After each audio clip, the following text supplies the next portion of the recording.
Hey everyone. So I got a ton of downloads this weekend. Like, I write downloads whenever I get a download or any type of information. I'll get my phone out, I'll bust out the notes and start writing, right? So all weekend, this is me just writing. It's in one piece of information after another piece of information. And keep in mind, when I get downloads, it's like I'm receiving information, but you also have to understand it's from my perspective too. So there's a million different ways to look at anything. So a lot of the information had to do with relationships. So if what I present to you kind of is a little bit twin flame bias, it might just be because I'm trying to be open-minded, but it might just be because I'm a twin flame in union. You understand what I'm saying? So whenever anyone presents information to you, keep in mind like the perspective that they come from, and then see if they're able to open their minds to other perspectives as well. And just keep in mind that it could be a little bit biased. Even if they do that, it could be a little bit biased in one way or the other. So keep your hearts open when you receive information. Anything that doesn't resonate, just leave it.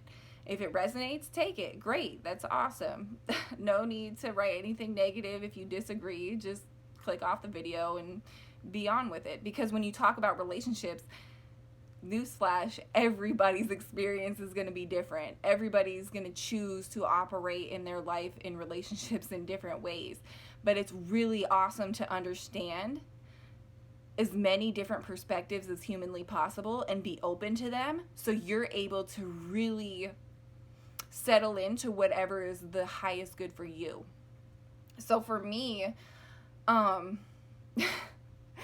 experienced a lot of different perspectives, and I've dove into a lot of different ones as well. So for me, I've been married, so I've experienced the perspective of feeling like I have to be with somebody because I have made this vow to them.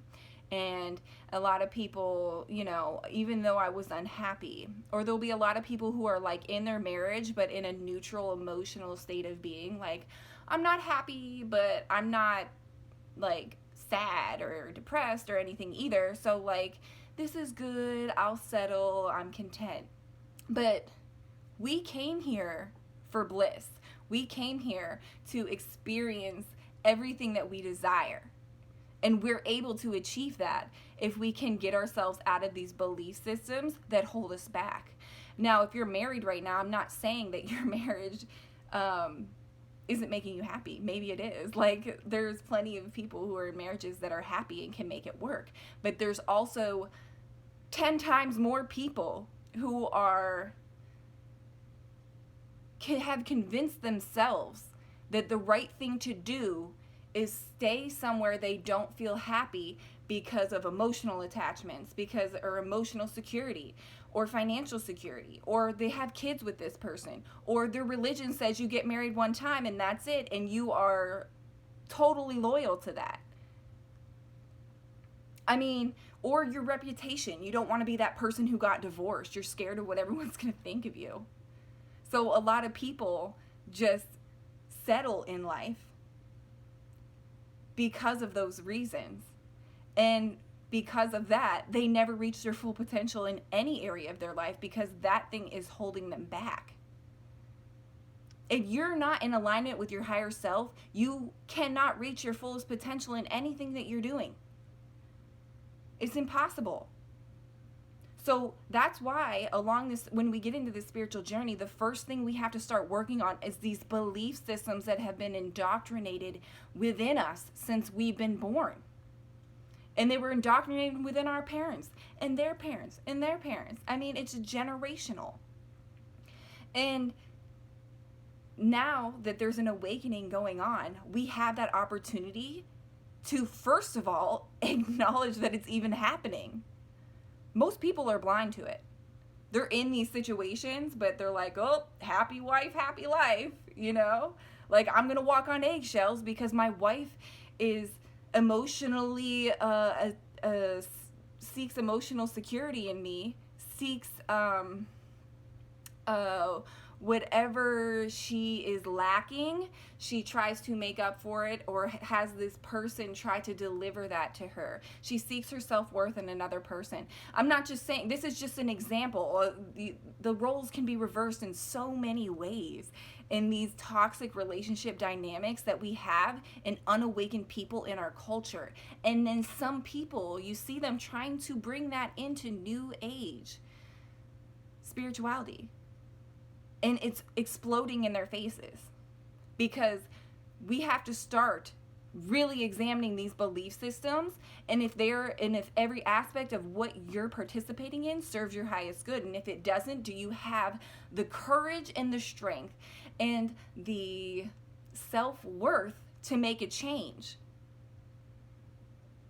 Changes aren't easy, but you can't expect different results if you keep doing the same old things. People keep saying, I'll be happy when I get money. Oh, I'll be happy when this happens. Oh, I'll be happy when I get this career. I'll be happy when X, Y, Z. No. You'll be happy when you're in alignment with your higher self. You'll be happy when you start making decisions for you instead of the rest of the world or your ego. This isn't about what everyone else thinks about you. This is about what you think about you. And most people don't even know what they think about them because they're so busy wearing a mask to please what everybody else thinks. They're going to the college that everybody else wants them to go to. They're getting staying in their marriage because everybody else wants them to. None of that shit matters. The only thing that matters is that you're experiencing the highest amount of bliss and happiness in your life that you desire. And if you're not, even if you're neutral and you're just like, life's okay, like nothing's too bad's going on, but you're still not exceedingly satisfied, then you're settling in life. You're grossly unachieving in your life. And if that's okay with you, then you know what? That's your free will. That's okay with you. But most people watching my videos and most people that have started their spiritual journey, that's not okay with them. So one of the topics they wanted me to start talking about is polyamory. And the reason why is because a lot of people, once they become aware of belief systems in our culture that we have perpetuated, and they become aware of the toxicity that is within them, they start forming other belief systems and then swaying themselves towards those specific things. And one of those things was polyamory. So when I first woke up, that's what I thought was for me. I was like, I came out of my marriage. I was like, I don't want to be with anyone. I just, whoever comes into my life, cool, but commitment, no thanks. You know, that type of vibe is what I felt. And I can understand why people who just come in their spiritual journey, like, really gravitate towards polyamory, especially if they came out of like a really restrictive situation. They're seeking that freedom that monogamy doesn't give them, you know? And they don't want to feel controlled. They realize like that it's really challenging for one individual to meet all their needs. Like I saw all the benefits of it, right? But the further I got on my journey, the more that I saw that polyamory was our future. And when I mean future, I mean maybe not even in my lifetime. Is that going to be something that people will be spiritually mature enough to handle? So if you are spiritually mature enough to handle polyamory, good luck finding other people who are. And just because you're in the spiritual community and just because you've been on this journey for many years does not mean that you're ready for something like that. And the reason I think polyamory is the future, because I think the future of the spiritual community is in community, in forming communities and getting back to our roots. Way back then when we had communities where no one had to worry about if their child had a daycare or babysitter so they could go to an appointment or something, or go work or do something that they desired. Why? Because we're a community. This child wasn't just having love from their mother and their father. They were having deep connections with elders in the community. They were having, it's just this, this huge conscious community and connection. And I think that we are headed in that direction, but the way our society is set up doesn't make that possible right now. And I don't think human beings are ready consciously, not just people who aren't awake, people who are spiritually awake but aren't evolved enough spiritually to handle something like that. You have to be able to really shed a lot of belief systems in order to be in a harmonious polyamorous situation. I truly believe that. And so I'm going to go to my notes. I'm hoping I can get this into 2 videos, but it might be 3. So I'll label them, and then you guys can just, I'll leave the links to the next one. I'll leave the links in each of the videos, so you guys will be able to get to any of them at any time.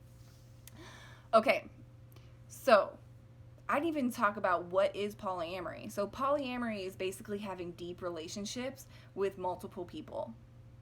So even if you're not having sex with all of these people, it could be like you have one main sexual partner and then you have like deep relationships with other people too, but it's not like sexual. Or you could have, you know, it's any one of those types of combinations. Like, you know what I'm saying. If you don't know what polyamory is, look it up. That's not what this video is for. I'm talking about like aspects of these. I'm talking about how people perceive and act within these dynamics. I'm not trying to define them. So if you need definitions, Google it.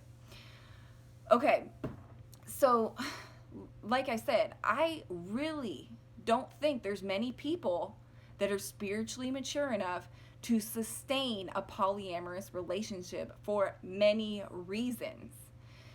And I mean an open and honest one. If you're polyamorous and you can be with anybody, that means you have to be open and honest with each person about other people and everything else. It's all open and honest and harmonious. There is no drama, there is no jealousy, all that kind of stuff.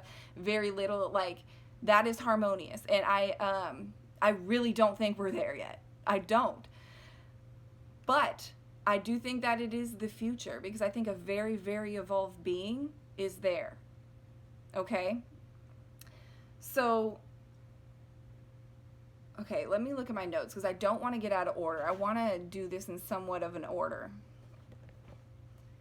Yeah, polyamorous relationships, they offer us support, more support. So like when we're in like a monogamous relationship, we have support from the other person. In a community-based polyamorous situation, we have support from our community, from the people that we're with. Like, say you have a child with one of your partners, and then that child has like different perspectives from the other partners that they also spend time with. Like, it's a very open-minded way of being. Like, you have to have such an open heart and shed so many belief systems to be harmonious. I cannot emphasize that enough. So like a lot of people I've seen out there using polyamory, but in such a toxic way, like, it's important to know, it's important to discuss these things.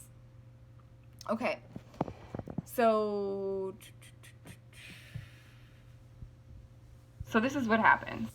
So you'll be in your relationships, right? And this is why I think polyamory can stunt our spiritual growth if we get into it too soon, because when you get into the dynamic and say that your partner, which any conscious partner, their job is to help, your job together is to help each other grow. So when you trigger something, or they trigger something in you, when you're in a polyamorous situation, instead of facing that shadow that just came up and healing it and observing it and seeing how you're acting and wanting to make conscious changes, it's so easy to just run and blame shit on the other person. Just run. and not take accountability for your shit. And your shadow's going to keep coming up, and the cycle will keep replaying itself out. Oh, this person pissed me off, I'm going to hang out with this person. There's a lot of drama that can be involved, and it goes beyond jealousy of like sexual intimacy and stuff like that. It goes beyond that, although I will touch on that in a little bit. So what I'm saying is, if you don't see your own shit and somebody pisses you off, so you just go to the next person, then you're not ready. You're not ready to tackle the polyamory aspect of relationships, okay?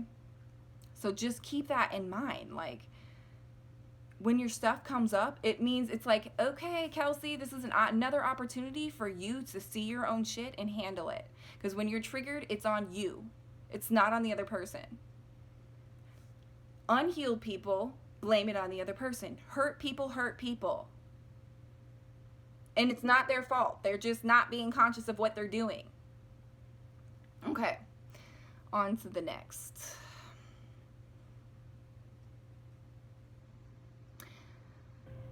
I don't want to tackle that one today. I was gonna say a lot of people in polyamorous situations tend to avoid intimacy. Not everyone, but when you're with a lot of people, it's hard to get that super intimate connection with a person, because you're sharing yourself, not only just sharing yourself with others. Every time you have sex with somebody, that's an exchange of energy. Okay? So like, I mean, just think of this. Okay, think about old polyamorous situations, like back in the 60s and stuff, when the hippies movement was going on. There was a lot of like sexual expression. Nothing wrong with that. If that's your thing, great. Swingers, all that kind of stuff, great. If that's your thing, cool. Not saying there's anything bad about it, but what I will say is that it is very difficult to get an intimate connection. People are scared of intimacy because that means they're very vulnerable. You have to be authentic. You have to be very secure with yourself to get to a level of intimacy with somebody, because you're opening yourself up.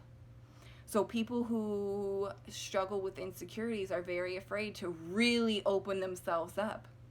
A lot of times they'll mask it by being with other people, which is fine if you want to do that, whatever. You know, everything is part of your learning experience. Or expressing themselves in a super sexual way. Like, I'm a freak. I like to be smacked in bed. I like to do all this kind of stuff. Like, that is a mask we wear a lot of times because of insecurities. Because if we were to get really seriously intimate and open and vulnerable with somebody, that would scare the shit out of us.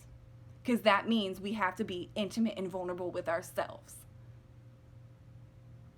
I wasn't going to share that today, but you know what? They had it come out for a reason. So your shadow is going to come out in any relationship that you get in, whether you're monogamous or not monogamous. People are in our lives to help us grow, to bring up conflict and shadow side in order for us to grow. But if you're so stuck on the drama, because there will be drama in poly relationships when there's so many different perspectives and personalities involved, like, especially in our day and age, it just is what it is. This is our culture. Like, no matter if you're tapped into 5D or not, we still live in the 3D. So even though you're in 5D, you're in 4D and 3D at the same time. You still have to deal with the physical reality. Okay? There's probably going to be drama. And that drama you can run from to avoid your problems, or it can distract you from acknowledging your problem, like truly acknowledging your shadow side and healing it. Okay. Also, I've seen this. Okay. So there is karma that is involved when people who are unhealed engage in poly relationships. And this is the example I'm going to give, because I think it'll be the easiest to understand. Say that you're just a really amazing person and people love you. So you have a few different people that you are in a polyamorous relationship with. You care about all of them deeply. That's awesome, you know, because you're a great person. So they're very into you, okay?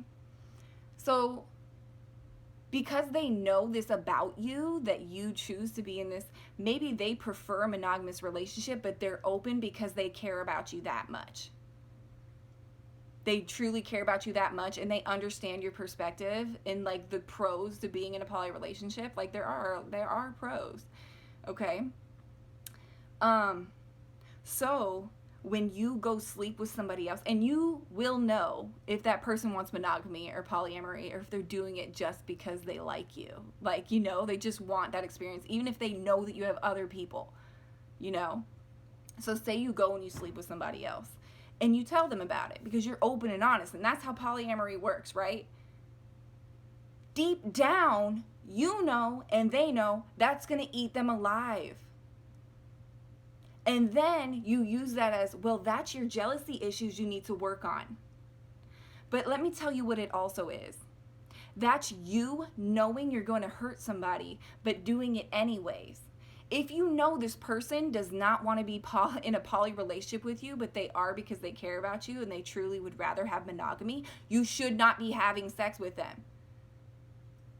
Because you know you're intentionally hurting somebody. What energy are you putting out in the universe? Because that's what it's going to bring back to you. It's toxic. So when I say you have to have two super spiritually or multiple spiritually evolved beings to be in a harmonious poly relationship, it's no joke.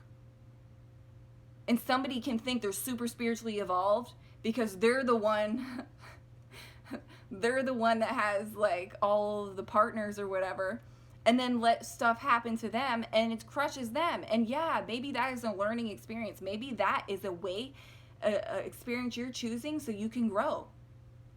But don't drag other people into it, because there's karma with that. There's definitely karma involved with that. So just be very careful. If that is the path you choose, be very careful. You have to navigate it in a very conscious way. Like, put yourself in someone else's shoes way. Like it can be easy to get selfish in that type of dynamic.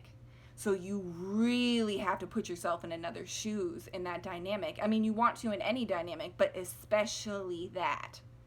Because it can come back to haunt you, as my grandfather always used to say. It's going to come back to haunt you. And it will. Like, that's how the universe works. It's the law of attraction. What you put out in the universe is what you're going to get back. And once you get into, like, higher vibrations, you will manifest that shit back quicker than you realize. Just as quickly as you can manifest something positive, you can also manifest in the negative. So just be careful. It's about being conscious. How are you treating somebody else? Like, put yourself in their shoes. Okay, what else do I got here? Got that. Got that. Next paper.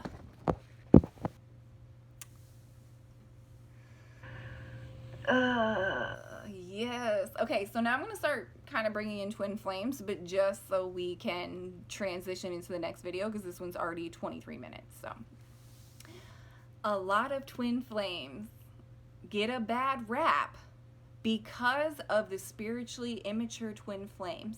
And I'm not saying this to judge you, it just is facts. People who haven't had enough growth in their spiritual journey yet, that are attached to the idea of the twin flame fantasy, instead of using the twin flame label and the knowledge we've gathered through case studies and patterns of twin flame dynamics in our past, to see patterns in their own relationship with their twin and use that knowledge and information in order to grow. There's a big difference between somebody who wants the fantasy and somebody who wants to grow, because what this twin flame experience is for catapulting you on your growth process in this reality, in raising consciousness on earth. The twin flame thing is an experiment. The whole dynamic is an experiment. And newsflash, everyone is facts on facts. Everybody has a twin flame. Also facts, everybody has a free will as to whether they want to dive into the twin flame experiment or not. And both ways are valid. There is no judgment here. None. This is just me trying to show you different ways of looking at relationships. So if you guys have like different ideas and opinions, totally share them. Totally share them in the comments, because that is how we can bring different ideas and perspectives into the conversation. If you have questions and you want me to make videos, Q&A type videos, put them in the comments. Moving on. I'm sorry, I'm like sweating. It's super hot outside today. Let's see here.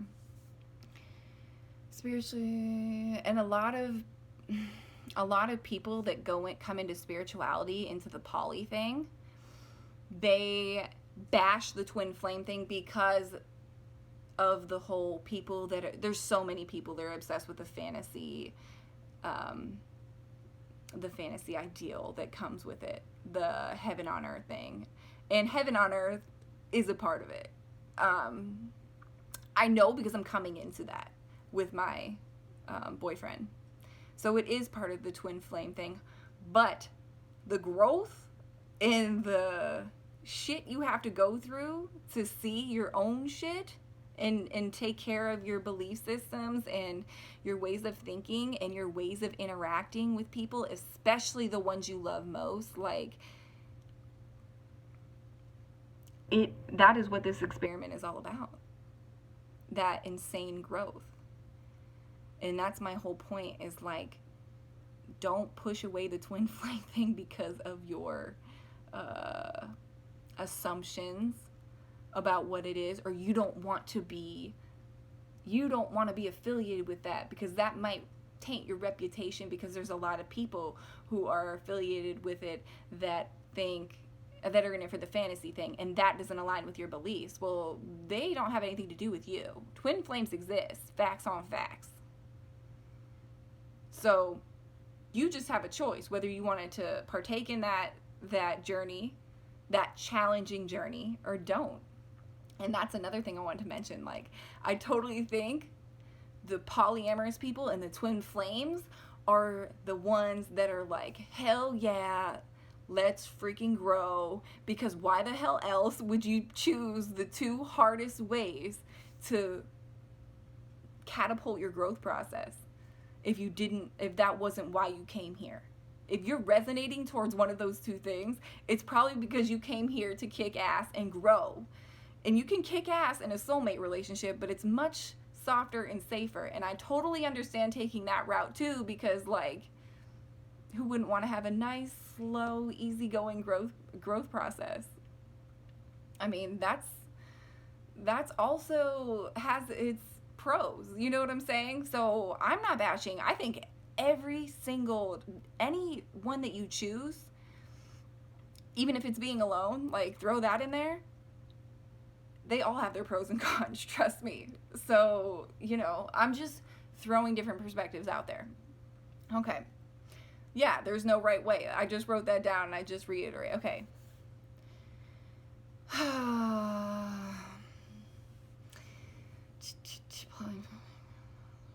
Yeah.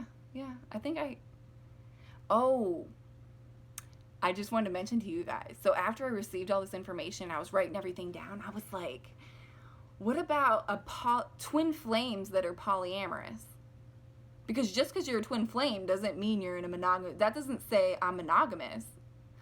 Then I was like, ooh, I couldn't think of me and Lance, like, in a polyamorous relationship, like, share my baby? I don't know. Like, so that's what I mean. Like, I don't think that I've came a long way to be, like, in union with my twin spiritually. Like, I've done a lot of spiritual growth. And, I don't know if I'm spiritually evolved enough to be able to handle something like polyamory with my twin. Like, you know what I mean? But anyways, I asked my guys, I was like, let me know what you think about that concept. And whenever they get back to me with everything, I'm going to let you guys know. I'm wrapping up this video because the one I'm doing on twin flames is going to be the second video. I wanted this to be mostly about polyamory, and then I want to bring it all full circle in the second video. So there was one other thing. Or no, I think that's for the second video too, huh? Dang, I really wanted to talk about it. It's okay though. Alright guys, so look for the second video. I'm going to dive more into how the twin flame and the polyamorous dynamics push you in your growth process, and then look at it from different angles. I haven't really put that together yet, because I have to really put these notes in some type of order, or all of my downloads get so just everywhere in my brain. And you know me, if you've been on my channel a while, I'm off on 20 different tangents. So this is already at 30 minutes, and I usually don't even like going over 15 minutes. I love you guys. There will be a second video. I'll put the links below. Have an awesome day.